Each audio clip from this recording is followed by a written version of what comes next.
तर असा होता आमचा जम्मूचा पहिला प्रवास. माझ्या आणि मोक्षाच्या आयुष्यातला पहिला 40 तासांचा प्रवास. हा प्रवास म्हणजे आमचं 2 वर्षांसाठी शिफ्टिंग टू जम्मू. तशी मला आता शिफ्टिंगची सवय झाली आहे, पण 2000 किलोमीटर लांब जम्मूला पहिल्यांदाच करतो आहे. जितकं कमी आणि गरजेचं सामान घेता येईल तितकंच सामान सोबत घेतलं. तिथे पुन्हा शून्यापासून संसार सुरू करायचा होता. पण आता मला याची सवय झाली आहे. बरेच दिवस झाले बोलण्यात असलेली झेलम ट्रेनच्या प्रवासाचा अनुभव त्या दिवशी घेतला. युद्धामुळे बरेच रिझर्वेशन्स कॅन्सल झाल्यामुळे आम्हाला सेकंड ACचं बुकिंग मिळालं.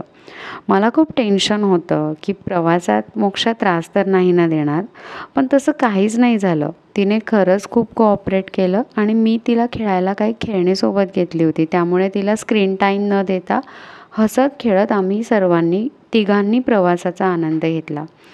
थर्ड डेला सकाळी 11 वाजता आम्ही जम्मू स्टेशनला उतरलो आणि कुलीच्या मदतीने सामान कॅबपर्यंत पोहोचवलं. तसं जम्मूला उतरल्यानंतर असं वाटलं होतं की इथे फार थंडी असेल, पण इथे आल्यानंतर कळालं की इथे किती गरमी आहे.